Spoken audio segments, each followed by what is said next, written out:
It is April 1947. A new Bell X-1 transonic airplane is tested at Muroc Dry Lake in the Mojave Desert, north of Los Angeles.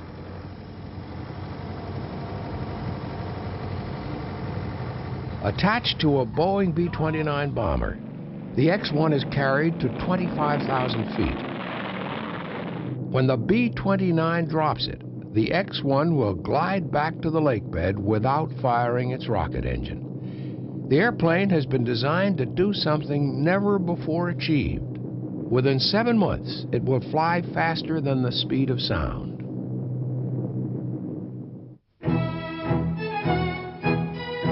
The Smithsonian Institution's National Air and Space Museum is the most visited museum in the world. Its collection contains some of the most important aircraft and spacecraft in history. Craft that were designed, built, and flown by men and women who have expanded the frontiers of flight.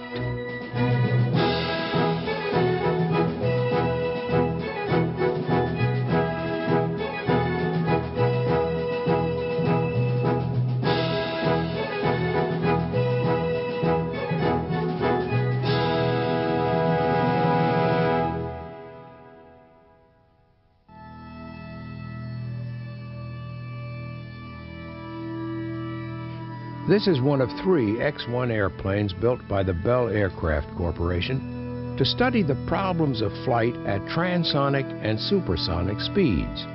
Of the 3, this is the best known because on October 14, 1947, Captain Charles Chuck Yeager, a test pilot with the United States Air Force, flew it faster than the speed of sound.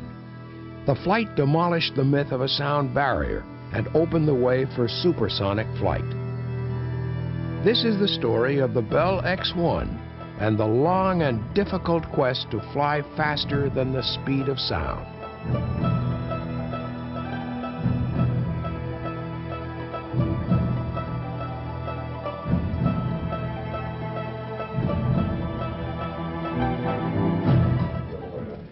In World War II, piston-engined airplanes reached almost their full potential.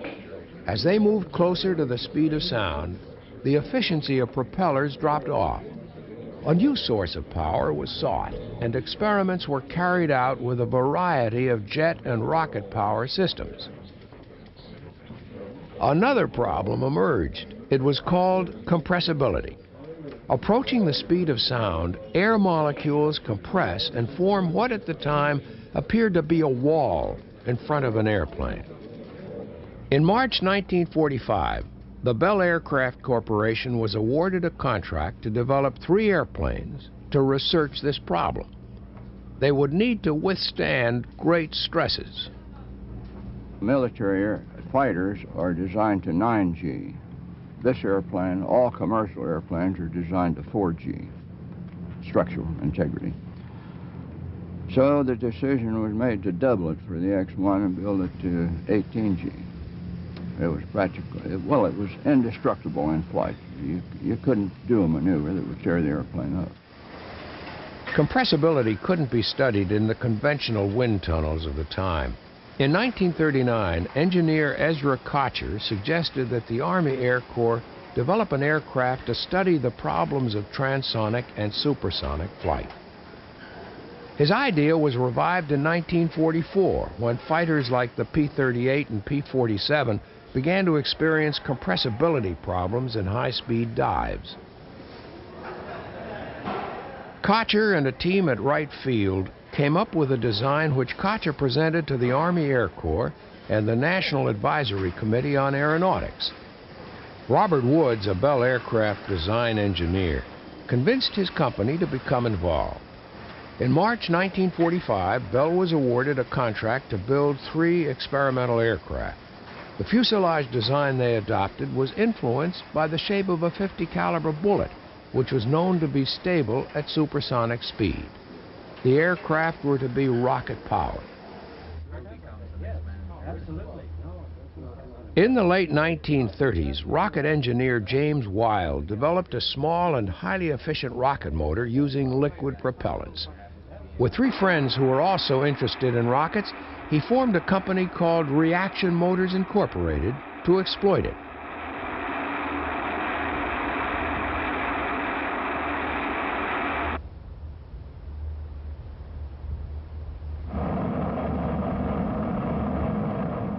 Early in World War II, the United States Navy began experiments at Annapolis, Maryland, using rockets to assist the takeoff of heavily loaded Catalina flying boats. Reaction Motors negotiated a contract with the Navy, and James Wild's Little Rocket was developed as a JATO, or Jet-Assisted Takeoff Unit, and was successfully tested on a Martin Mariner flying boat. Like NACA and the Army Air Force, the Navy was interested in building an airplane that could exceed the speed of sound. It began work on a project called the D558 and needed a rocket engine.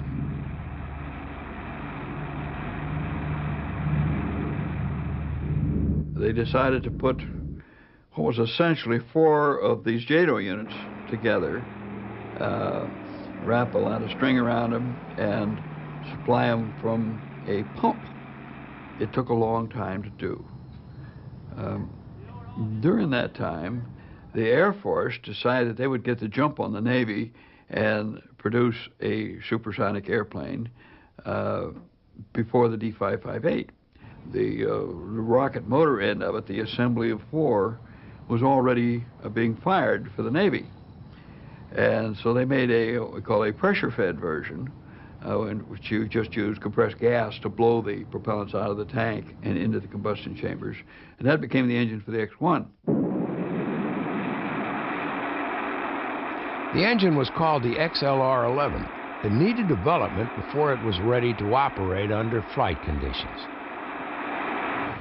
When the first X-1, serial number 6062, rolled out of Bell's plant at Wheatfield, New York in December 1945, the Reaction Motors XLR-11 engine was not yet in a condition to be installed. The decision to use rocket power for the X-1 meant the airplane couldn't be ground launched without wasting fuel that should be used in high-speed test flight. Instead, it would be dropped at altitude from a specially adapted B-29 bomber. A loading pit was designed so that the B-29 could be towed into position over the X-1. The X-1 was then attached to the B-29's bomb shackles and hoisted up under the fuselage, ready for launching at altitude. The first X-1 was taken to Pine Castle Air Force Base in Florida for a series of glide tests. Because the XLR-11 rocket engine wasn't ready, ballast was fitted into the X-1 to compensate.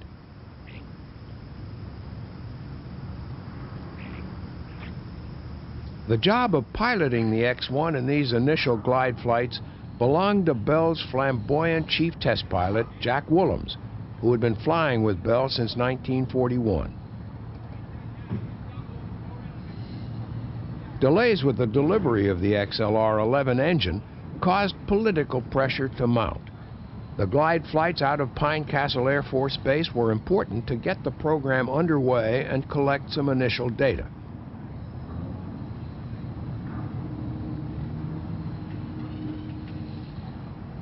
On January 19, 1946, the X-1 number 1 was ready for its first glide test.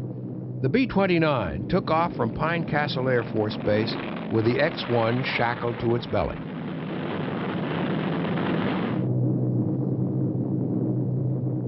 The glide flights usually began from an altitude of 25,000 feet. Jack Willems reported that the dropping characteristics were ideal.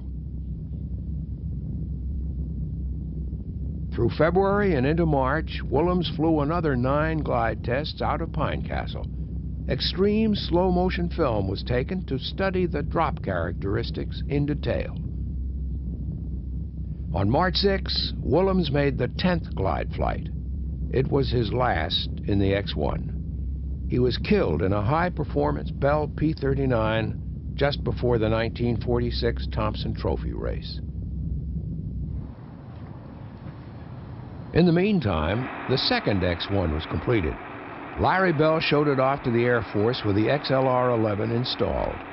It was to be taken to Muroc Dry Lake in California to begin the powered test program, while the number 1 plane came back to the Bell plant for modification. With the death of Jack Willems, the job of chief test pilot went to Tex Johnston on the left. Dick Frost was X-1 crew chief, and Bob Stanley on the right was Bell's chief engineer. This is Edwards Air Force Base in the Mojave Desert north of Los Angeles. Today it is the Center for Air Force Test Flight Operations, a highly developed facility with a long and distinguished flight test record.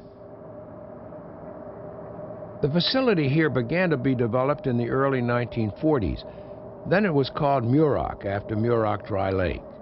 The X-1 number 2 arrived at Muroc on October 7, 1946, carried under the B-29. The X-1 was to be flown by Chalmers Goodland, Bell's new chief experimental test pilot.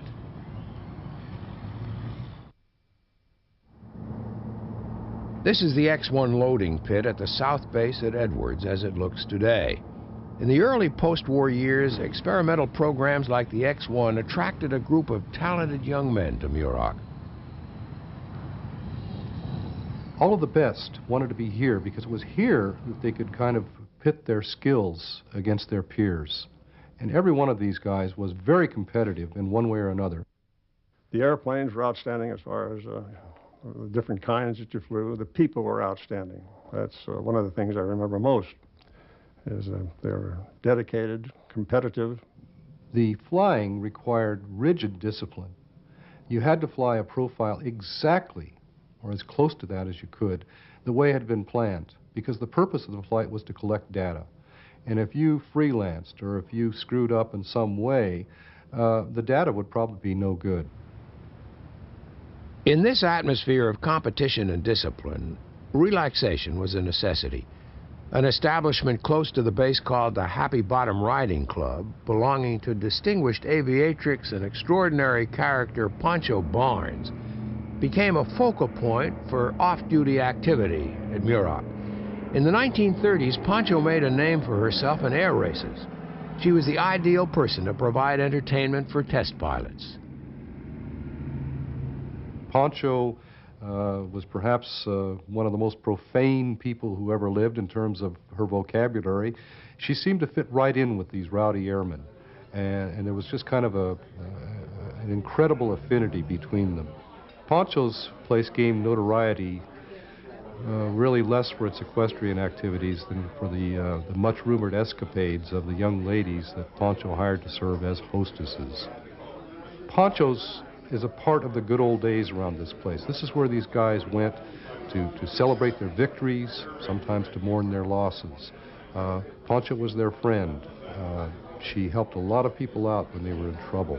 If they needed money, if they needed a meal, they needed a place to stay. And it was at Pancho's where these guys could party, just have a good time.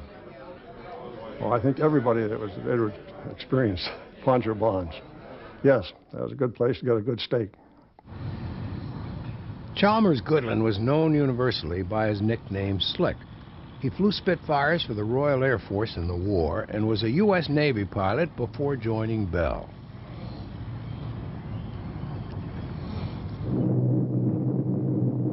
Before the program of powered flights began, Goodland had a series of glide flights to become familiar with the handling characteristics of the X-1. The B-29 carrying the X-1 would climb to 25,000 feet. Before it reached the drop altitude, the X-1 pilot had to climb down in the blast of the slipstream through the B-29's open belly and slide into the X-1 cockpit.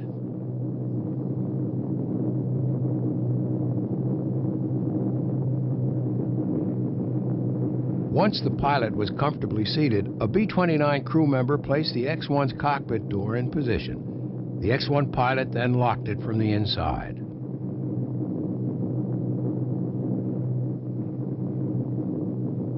The X-1 launch was controlled from inside the B-29.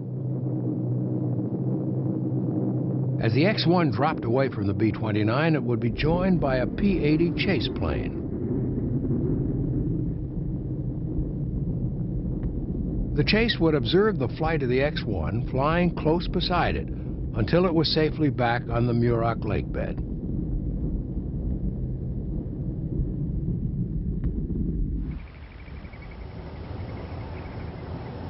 While Slick Goodland completed 4 glide flights in the No. 2 plane at Muroc, X-1 No. 1 was back at the Bell plant having a thinner wing fitted. By the time it was delivered to Muroc on April 5, 1947, Goodland had carried out 12 powered flights on the No. 2 plane, reaching a maximum speed of Mach 0.8, or 0.8 the speed of sound, in January 1947. At this stage, the program was going well. After an initial problem in December, when the B-29 was forced to land still carrying the X-1 and its load of volatile fuel, the flights had been straightforward, and Goodland reported that the airplane possessed perfect control. The No. 1 plane, with its new thin wing and modified tail, promised better performance than X-1 No. 2. There was even some horseplay on the tarmac at Muroc.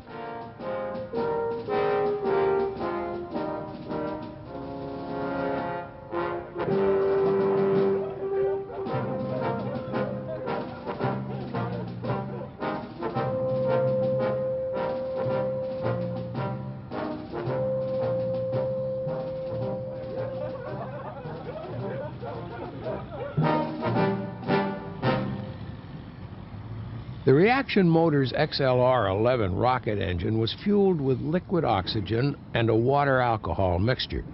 Fuel was fed into the combustion chamber by pressure from nitrogen gas, which also provided cockpit pressurization for high-altitude flight.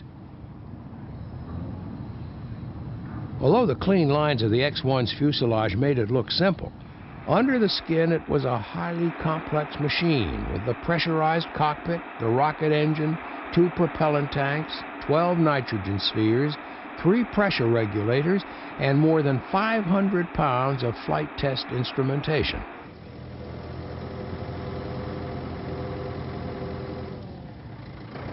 On April 10, 1947, Slick Goodland made 1 glide flight in the No. 1 airplane 6062 before beginning a program of powered flights.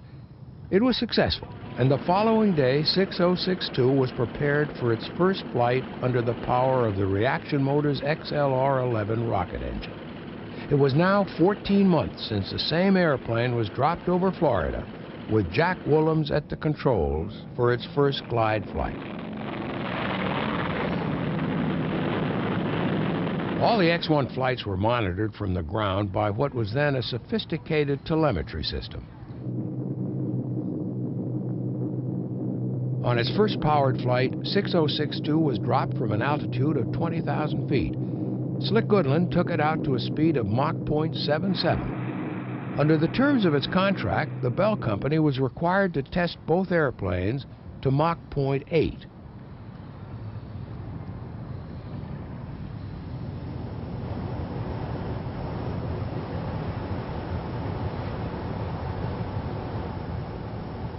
In the month from late April, Goodland made 6 more powered flights, but the speed he reached on the first flight wasn't improved on. There was talk of demands for large amounts of bonus money for flying the X-1 at higher speeds. Flight test reports from Slick Goodland indicated no problem with the airplane, but the program didn't appear to be progressing. Tex Johnston was back at the Bell headquarters in Buffalo. He heard some disturbing news.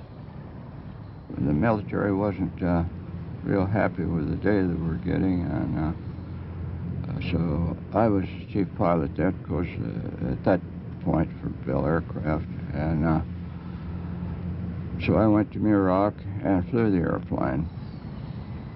Although he hadn't flown the X-1, Tex Johnston knew it well in theory, having been involved in consultation on the cockpit layout.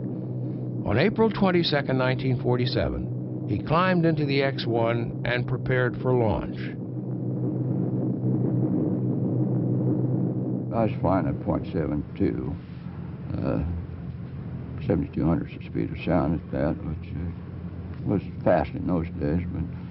But and the airplane was just gorgeous. You could wrap it up and fly it. But the only problem was the trim, and the trim was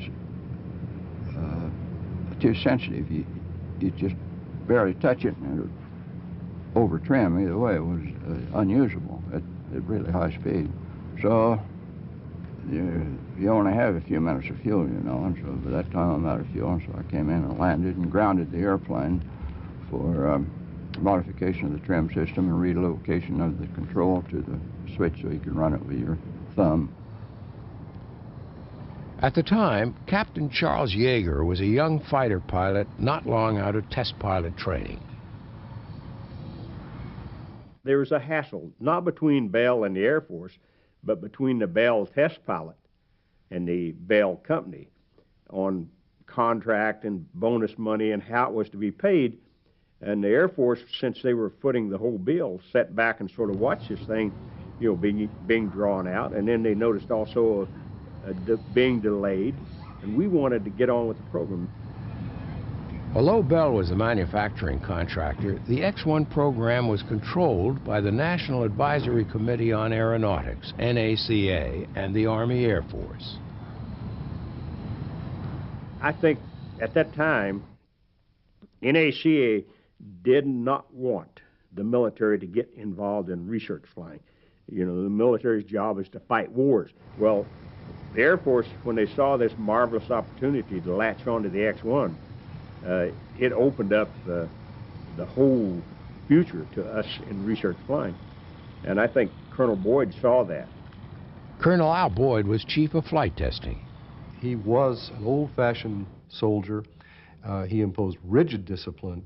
He was a very strict disciplinarian, and nobody, believe me, nobody tried to lock horns with Al Boyd. Boyd was a fine administrator and an accomplished pilot. He was well equipped to select the Army Air Force test pilot for the X-1. This is the Edwards Air Force Base control tower today. It's the hub of flight operations on a base that has seen 50 years of advanced flight testing. In 1947, Colonel Al Boyd made a decision that had great influence on shaping the evolution of the Air Force Test Flight Center.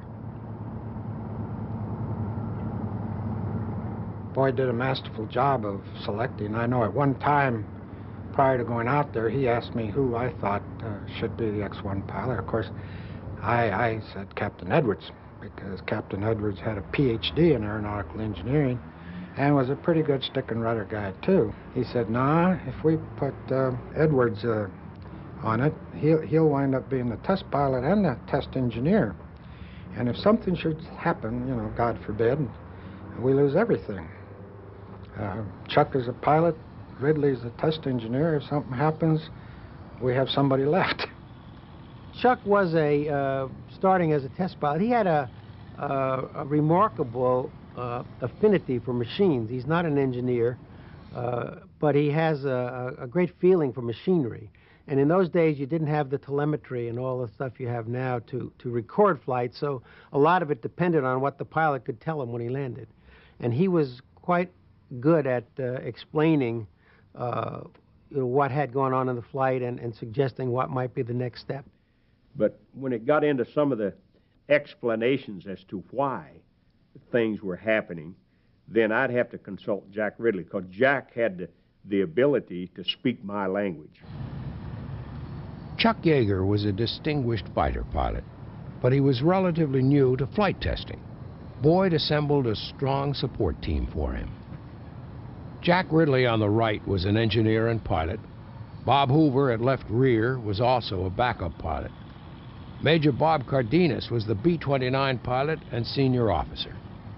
I was in charge of the X-1 project. That doesn't mean I was Chuck's boss per se. Colonel Boyd was our boss of all of us.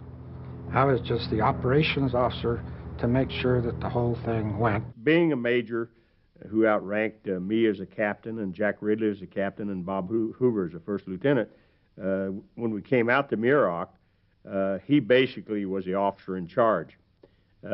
He obviously didn't fly the X-1. I was the primary pilot on the X-1, and my backup pilot was Lieutenant Bob Hoover.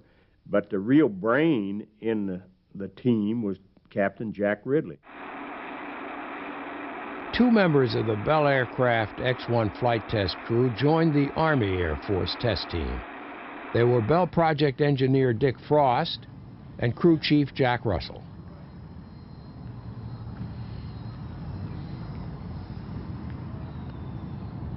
Yeager, Ridley, and Hoover were sent to Bell's facility at Buffalo to familiarize themselves with the X-1. But there was really only one person who had a body of experience flying the airplane. Yeager approached Slick Goodland for a test pilot's insight.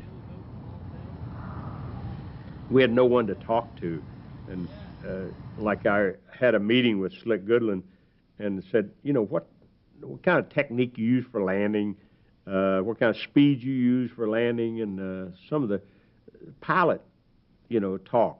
He was so ticked off that the Air Force had taken the program away from him. He said, well, if the Air Force wants to enter into a contract with me to check you out in the airplane, it'll cost a few $1,000. And as I recall, I looked down and said, I figure if you can fly it, I can fly it, and that was the end of that.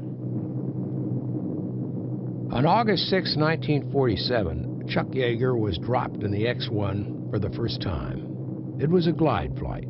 It was easy for me to discipline myself into research flying, and I just had a little better, probably, hand-eye coordination. I had better visual acuity than most pilots. And the one thing that gave me a big advantage, more than anything else, was the ability to understand machinery. I was trained as a young boy to work on engines and mechanical things by my father. And then I was trained as a maintenance type in the Air Force before I became a pilot. The X-1 was a very complex piece of machinery, and it was easy for me to understand it. The ability to fly an airplane, is sort of secondary. Anybody's got that if they're trained for it. Yeager made 2 more glide flights in the X-1 in the next 2 days. He'd already set tongues wagging when he rolled the X-1 just after launch on the first flight, and on the third, he performed a 2-turn spin. The X-1 test program shifted into a completely new gear. The Army Air Force was about to change. In July 1947, President Truman signed a document that would bring an independent United States Air Force into existence on September 18. NACA appointed their own test pilots for the X-1. Their test program in the No. 2 airplane, 6063, was also planned to start in September. The Air Force team concentrated on X-1 No. 1. I did all the flying on the No. 1 airplane, 6062, because we were interested in high speed, and you didn't have the drag on the real thin wings that you had on the thick wing that was on the No. 2 airplane. The fastest the Bell pilots had flown the X-1 was 0.8 the speed of sound. The Air Force's plan, in consultation with NACA, was to make a series of flights that began where Bell had left off and approach Mach 1 in small increments of speed. Chuck Yeager painted a name on the side of the X-1. He called it Glamorous Glennis, after his wife. He was ready to fly under power. It was my job to see the B-29 was operating normal, loaded, everything. But then I had to taxi it over to where they had dug a pit so the X-1 could fit down in the hole. And then they towed the B-29. I was in charge of that part until it came time to actually load the X-1 up into the B-29 and put it on the bomb racks. Then was a combination of Russell, the crew chief on the X-1, and my crew chief on the B-29, as well as Dick Frost. And, of course, Chuck very interested in the whole thing, too. It's early morning at Muroc. The B-29, with 6062 slung tightly against its belly, is taxied into position for fueling. 600 gallons of water alcohol mixture and liquid oxygen are pumped aboard the X-1. It's a volatile combination.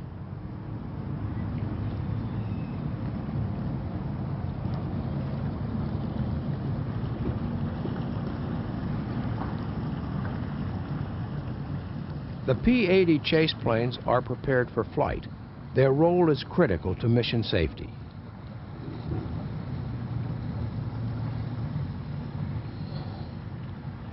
Bob Cardenas prepares for the takeoff. My only problem I faced was on takeoff, I could not lift the nose wheel of the airplane more than about 11 inches off the ground without scraping the tail of the X-1. And of course, if you scrape the tail of the X-1 with the volatile fuel you had on board, there might be a problem.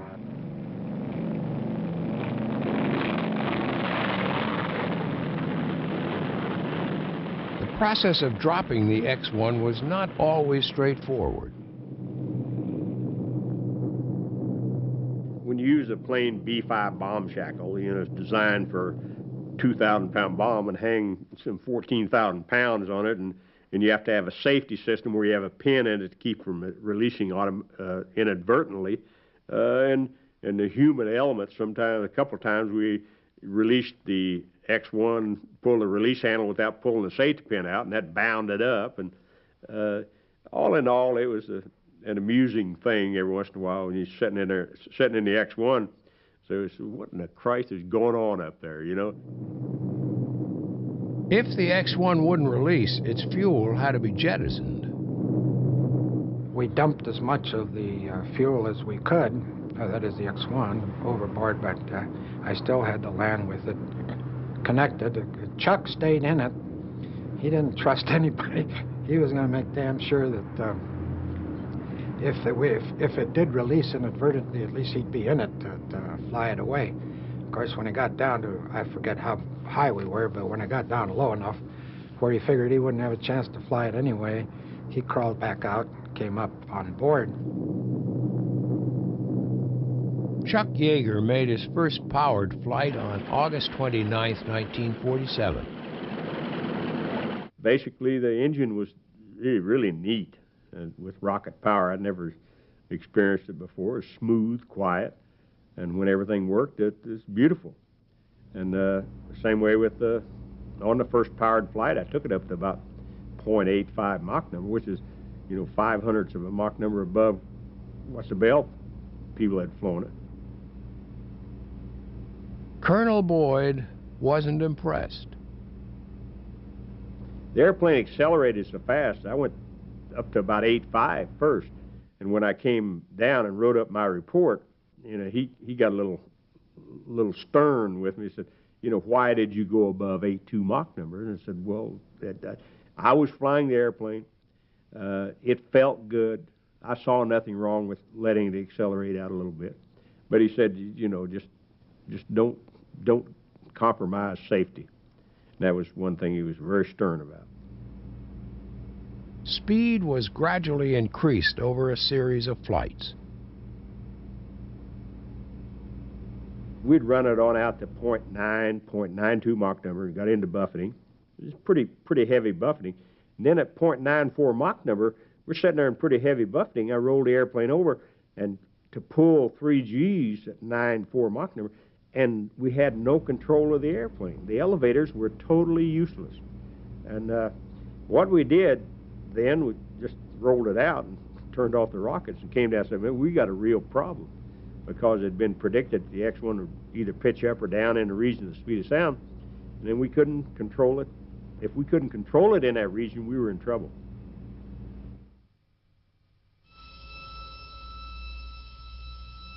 The X-1's horizontal stabilizer assembly could be moved to adjust the trim of the airplane.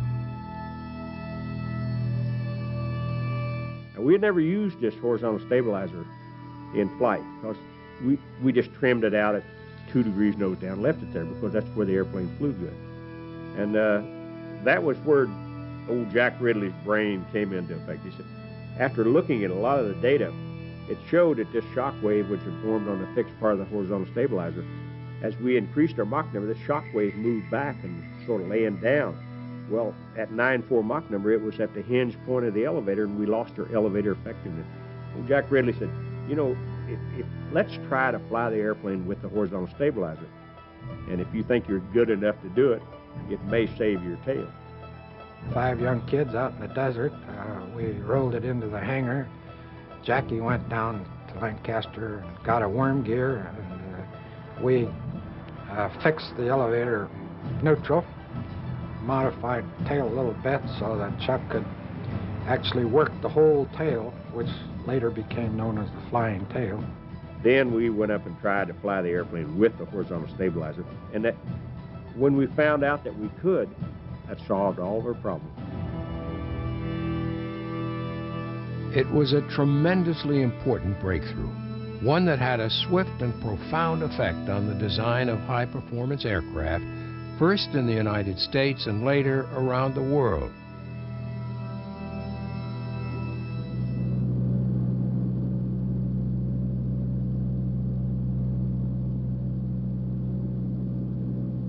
As the X-1 project approached the speed of sound, there was discussion with NACA experts and academics about the hazard of exceeding Mach 1.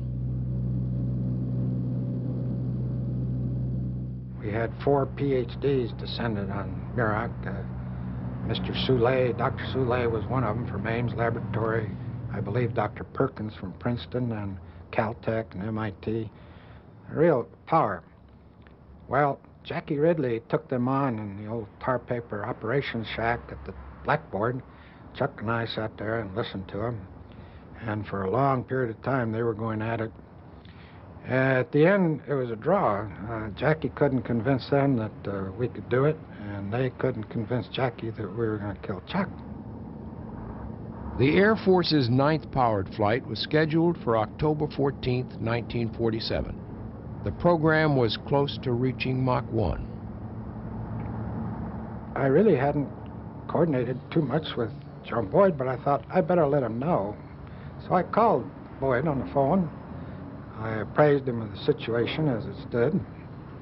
And the old son of a gun, he didn't say do it, he didn't say don't do it. He just said, well, good luck. That's it. Which I interpreted as a go ahead. So we did. The goal was to advance our Mach number every flight, go faster. That particular day was to go, we didn't know we were going to get above Mach 1. Number one, we didn't know if we could or not.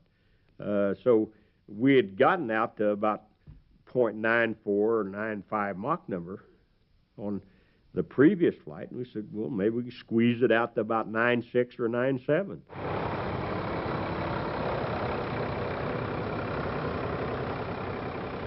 Early in the morning of October 14th, the X-1 was loaded aboard the B-29 and fueled. Electronic equipment for monitoring the flight was checked.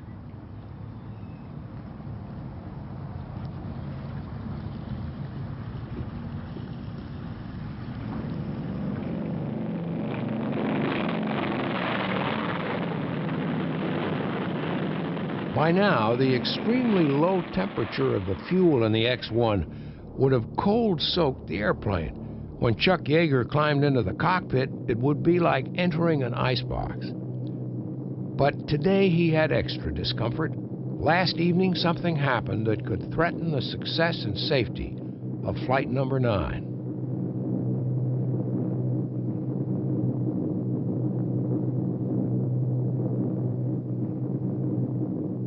As Yeager maneuvered his way down toward the cockpit of the X-1, he was in pain. The pain intensified as he bent to go through the cockpit door.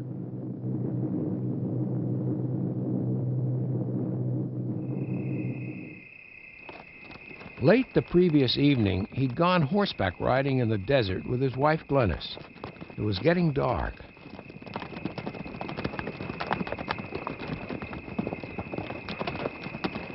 We'd gone out this gate. We were coming back, and I was in the lead running. and somebody had closed the gate, and it's dark, and the first thing, when the time you see the gates closed, you're almost on it, and it kind of peeled the horse around. He, as I say, he couldn't pull more than about 3 G's, but the horse hit the fence and flipped off, and it threw me through the air, and I had landed on my right side and busted a couple of ribs, and it hurt, yes. I elected to go ahead with Chuck because there are certain people that are born, I hate to use the word lucky, because his skill gives him that luck. But nothing ever happened real bad to Chuck. I talked to Jack Ridley and I said, Jack, I got a problem. I really hurt, and I don't know if I can get in the X1 or not, because when you went down this ladder and had to hump over, bend double, slide in this door, it was really painful.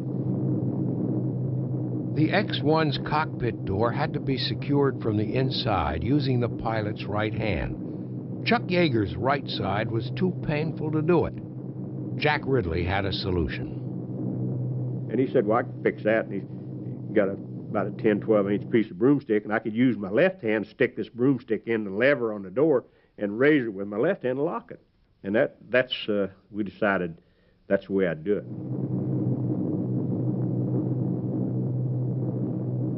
Yeager eased his way into the cockpit. Jack Ridley placed the door in position, and using the broom handle, Yeager locked it from the inside.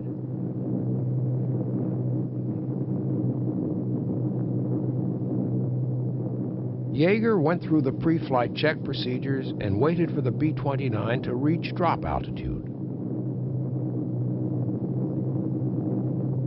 Finally, up around above 20,000 feet or so, it was my job to get that airplane over a certain position and over the ground in space at a certain given altitude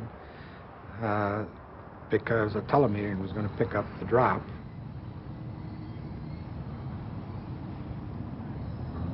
I had a problem in that if I went too fast, that B-29 used to start shaking and shuddering somewhat. I wasn't afraid of it, but I was afraid maybe that's what might have caused the bomb rack to lock up that one time. At 45,000 feet, the X-1 was dropped. Of course, the B-29 would jerk up because of the loss of weight sudden, like a bomb release, you might say.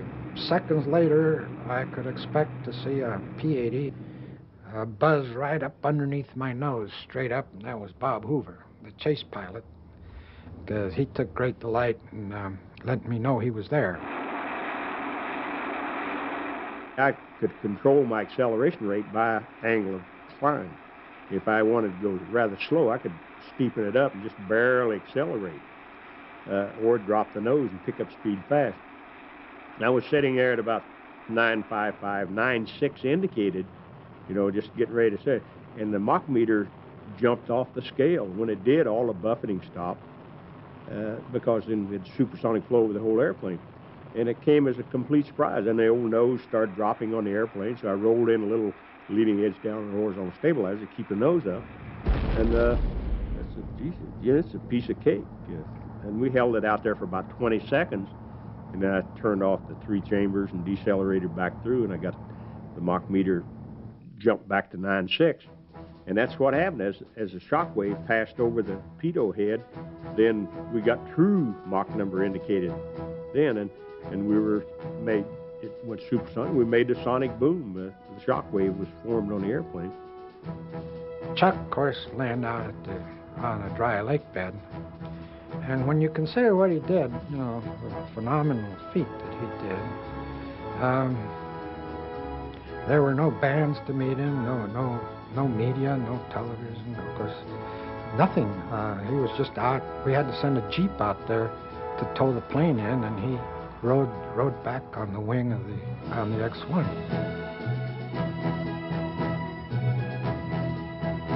When I landed, not all of them, but some of the PhDs were there, and they didn't want to talk to me. They wanted to talk to Jackie Ridley. And one of them tossed one of his books in a waste barrel that was there. Said, Jackie, come on, we got to rewrite the book. When we got the airplane above Mach 1, it surprised us, I think. And they said, but it really didn't impress us as much as it does now when you look back on it. We went back to Wright Field, and Mr. Larry Bell, the owner of Bell Aircraft, he held a little party at the Dayton Biltmore Hotel in Dayton, Ohio. We had dinner, we had some drinks, and we celebrated quietly with Mr. Bell. There was one major factor in the X-1's successful assault on the speed of sound. The one thing, finding out that you needed a flying tail to operate in the region of speed of sound, was really the big breakthrough in getting an airplane above the speed of sound. And it really paid off. The X-1 was classified. You know, the data that we were getting from the X-1, we didn't share it with the rest of the world. We kept it to ourselves. We fed it to the aircraft industry. And that one thing, finding out about the flying tail with the X-1, it gave us a quantum leap on the rest of the world in aerodynamics.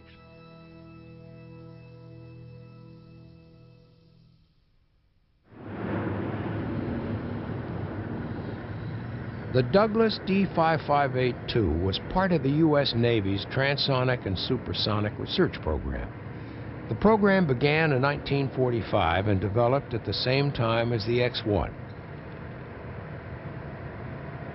The D-5582's predecessor was a straight-wing jet-powered airplane that could fly close to the speed of sound after ground takeoff. The D-5582 had swept wings. It had rocket power, and it was designed to fly well in excess of Mach 1, also taking off from the ground. On January 5, 1949, the X-1 crew prepared for their own ground takeoff. The X-1 couldn't get off the ground with a full load of fuel. The gear wasn't designed to take that weight. So we only put roughly 60% of the capacity of the fuel in it, liquid oxygen and water alcohol. And then we drug the airplane down on the lake bed. And there was a degree of rivalry in the decision to make this flight. The Navy supporters of the D-5581 and 2 suggested that dropping an airplane from 45,000 feet to exceed the speed of sound was cheating. Such a view could not be allowed to go unchallenged. In the true spirit of the intense competition of test flying, the X-1 crew was showing that their airplane was capable of anything the Navy could do. But there were risks. The X-1's landing gear was subject to failure. The stresses of a ground takeoff, even with only 60% of the fuel capacity, would be great. Fired off 2 chambers together and then 2 more together, and that airplane broke ground about 1,600 feet and flipped the gear and flaps up, and it was accelerating so fast that it busted the push-pull rod on the flaps and popped them right up. The airplane kind of sunk a little bit. I held it up. And then I pulled the airplane up into an Immelmann, and 100 seconds was all the fuel that we had from ignition to burnout. And then at 100 seconds, I did an Immelmann, rolled out at 23,000 feet at supersonic speed, ran out of fuel, came down and landed. The whole flight lasted about 4 minutes.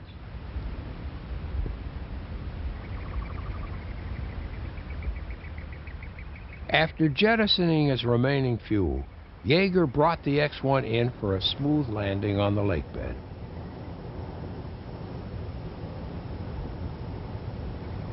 This flight in January 1949 came to have long-term historical significance. It remains the only ground launch of a manned rocket-propelled aircraft with the X designation.